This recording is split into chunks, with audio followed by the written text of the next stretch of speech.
Another season, another transfer special. Hit like and subscribe. Let's go marching on together.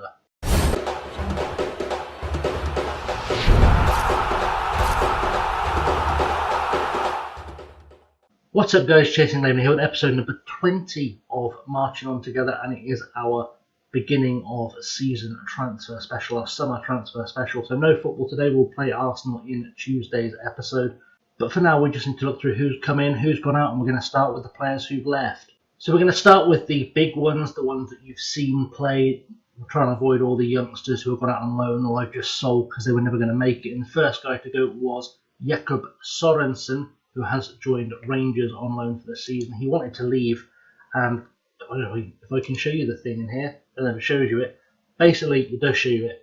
If he plays 20 games for Rangers, he's played 2 already, we're going to get paid 9.35 million and he'll be gone permanently. So Jakob Sorensen probably on his way to Rangers. Next out, Reece Norrington-Davies joins Burnley for £6 million. Only played 8 games for us in the season, he was with us. Didn't look like he was going to develop anymore, and I figured just let him go. He was a backup, and I've got so many players that can play at left back that I didn't think we'd miss him over the course of the season, so we've let him go. I guess we'll maybe see him again at some point. Next out the door was Cody Drama, who's been our backup right back again. Didn't really play much for us, and they've got a lot of options at right back. He did have some potential, but I don't think he was going to be a long-term player for us, so I let him go. He's joined Derby County for a fee of 7.25 million. Which is not a bad return for the lad, so I'm quite happy to let him go. Brooks Lennon, who came in for us at the start of last season, has gone to Preston. He never looked like trouble in the first team. He's gone for 175,000, so despite the fact he never played, I've made a profit of 100k on him, and I can't complain about that at all. Another player I signed at the start of last season, Bruno Mendes, has joined Brighton. He's gone to them for 19 million. I've made a £7.5 million profit on a guy that only played 4 games for us all season. I'm not unhappy with that. I didn't think he was going to develop much more. He was only on the fringes of the team. It just made sense to let him go. Boza Andrijašević, he played in the last game of last season for us. He was not really developing. He's joined Rijeka, who I believe are a Croatian team, so he's gone home, 220k, which is a good return because I didn't, pay much less. I've lost 5k on him. His one game for us has cost us £5,000. It's not an awful return.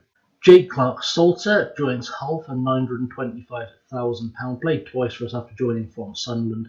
Followed us here from Sunderland, but he again wasn't really troubling the first team.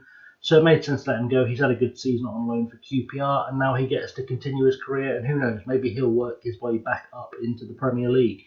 Ollie Watkins left us to join Norwich for £8.75 million. He didn't actually play much for us, played 3 games for us. We still turned a profit, which is, ultimately that's the way to look at it. We've turned a profit on a guy who wasn't playing for us. Turned a profit really a lot of times over when you consider that he also got paid to loan to Braga last year, so that's worked out okay for us long term. One semi-big loan actually also going to Norwich was Murillo. He's only played 3 games for us. Norwich have taken him off our hands. I think there's a long-term fee built into this one as well. There is a 10.4 million fee built into this one as well, should Norwich decide to keep him, and hopefully they will. Dodi Lukebakio has gone on loan to Strasbourg. Again, they've got a fee built in to buy him permanently, 7.27 million, and they've also paid us for the privilege of loaning him 325k. So in total, altogether, £7.5 million essentially. Should he leave permanently for a guy that played 8 games for us, and we've more or less doubled our money on him, so I can't complain about that too much at all. Kanu has joined West Brom on loan. They've paid us 115,000 to loan him for the year. They've also agreed a 4 million fee as an optional fee to buy him. He played okay for us when we've actually used him, but he wasn't troubling the first team again. So I thought we'd just let him go, and hopefully West Brom will keep him permanently.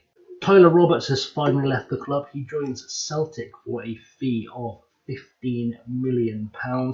Considering the club paid £2.5 million for him, that's not too bad a return on him. He upset some of the players of the club actually that I'd let him go, but he wasn't going to make the first team, so we let him go. Next on the door was Joel Pereira, who's left us to join Cardiff for £2.9 million. He signed for us as a backup last season. Didn't play, went on loan to Portsmouth. £2.9 million for a guy we signed for free. Pretty happy with that. Sam Greenwood has joined Derby County permanently. He never really broke into the first team. I think he played a cup game for us. He did. 7.75 million though for a guy that was signed for 1.5 is a pretty strong return, so we'll take that. And finally, David Kovnacki has joined Wolves on loan. They are paying us 150k for the privilege of loaning him for this season, but there is also an optional future fee of 21.5 million in there, which for a player that I spent 22 million on, I admit not the best return, but we got 24 games out of him. He was second choice on the left wing, and again, there's a lot of players that can play left wing for us. There's a lot of players coming through the system who are left wingers, so we might get to blood some youngsters. Of course, what you really want to know is who is coming in. I'm not going to show you everyone. There's a few young players I've brought in who are long-term prospects, but this guy might actually see some football this season. It's Fabrizio Oviedo. He's joined us from Boca Juniors for £4.8 million, and he's a quite strong prospect. He's already at championship level, should go on to be a top-level Premier League striker. He is 6th best in our squad right now, but you know, there's more to come. Antoine Benede, a French central midfielder, joins us from Red Bull Salzburg, 11.75 million. Quite a big outlay for a guy who's not really going to be our first choice, but should be in the mix, should give Skip and Phillips a bit of a challenge for that central midfield berth. It's good to have him there. He's a natural playmaker as well, which is something we also quite needed to have as extra backup in the squad, and can play box to box just as well. So he can play both those midfield roles we use equally well. Our big signing of the summer is Tony Guillaume, a Belgian wonder kid, 23 caps for their under-21 side. He's valued at 28.5 million. We've only spent 20 million on him. He's had some really good seasons in Belgium. Already our best attacking player. I'm currently training him to play as a right winger, a proper right winger rather than an attacking midfielder on the right. But he can play up top just as well, and he's got a lot about him. I think he's going to score a lot of goals and create a lot of chances. I'm quite looking forward to seeing what he can do for us. He won't be playing in the game against Arsenal because I believe he's currently on international duty. But, you know, we've got him for the season at least, and we've got him for the next 5 seasons at least. Hopefully he'll do something good for us.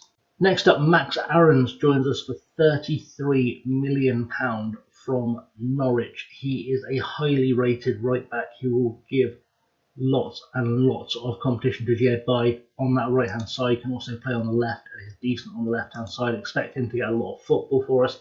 Expect him to break into the England team soon as well. We're quite happy with him as a signing. He had a good season last year. Hopefully he'll have a good season for us now he's joined us. He's done quite well for Norwich so far. We've also signed a Dutchman, Ludovic Reis, from Barcelona. He came in on a free. He's already worth 30.5 million. He's not even good enough really for our first team, but he looked like he would be at the time I signed him. He came in one of the first signs I made. I think I signed him in the January window on a pre-contract. But Utrecht want him already, and if they'll pay 30 million for him, I might just let him go straight out the door.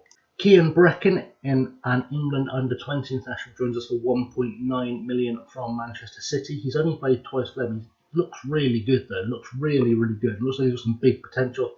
He might be a player for the future rather than for this season. We'll see how things go. But he's played twice in the Premier League for City already. He's also had a whole season on loan at Hull, so hopefully we'll see some good from him. Our next big signing, though, is Aaron Ramsdale, the current England #1. He joins us from our near neighbours and rival Sheffield United. And here's the best thing about it. He joins us on a free. We've paid nothing for Aaron Ramsdale. That's going to work out very, very well for us. Our token big name on a free is Alexandre Lacazette. He should get a few games for us up top this season. Arsenal released him. I couldn't say no to him on a free, because if he doesn't perform, we'll just sell him in January, and if we can take any of that 14 million for him, that'll work out really well for us. If he scores goals for us, even better. And the final signing to highlight is a lot of youngsters who come in. Of the youngsters, though, some of you who have been following this series since the beginning, since it was Sunderland to sacked, will recognise Christian Sadie, a 17-year-old striker. I've paid Sunderland £10 million for him. He's only played once for Sunderland. It was in a cup game where he scored 2 for us. I think it was our last season at the club. But £10 million, I think that's a good investment. I know his star ratings don't look completely like they back that up. But I've got a feeling about this kid. I've had a feeling about this kid since he came through our youth team at Sunderland. I've still got a feeling about this kid. I said, there's a few youngsters who've come in, they've mostly been loaned out, but that's the transfer news all covered. In terms of how the season's going to kick off though, worth noting we start with a very difficult run of games. Arsenal, Man United and Everton, and then West Brom's a break I guess, then Chelsea. I think Arsenal, Man United and Chelsea are three of the top title contenders. I say this because Arsenal have spent £220 million this season. Liverpool shouldn't challenge too much for the title because they've sold three of their best players, I noticed going through the whole transfer thing. And two of them they sold to Chelsea. Likewise, City have been asset stripping a little bit. Luckily, their players have gone abroad. But it's been interesting. It's been a really interesting transfer window. I won't go through the whole thing, but it's been a very interesting transfer window. And we'll come back for that game against... Oh, if I picked the right screen. There we go. I picked the right screen. Got there eventually. We're going to come back for the first game of the season against Arsenal on Tuesday. In the meantime, though, you can find me on the socials below on Twitter, Insta, and Patreon at ChasingLamely. Don't forget to like and subscribe. The magic graphic reminds you to subscribe, ring the bell, select all notifications, yada yada yada, you know the drill. And in the meantime, guys, thank you for watching. I have as always been Chasing Lamely, and I'll see you all very soon. Have a good one.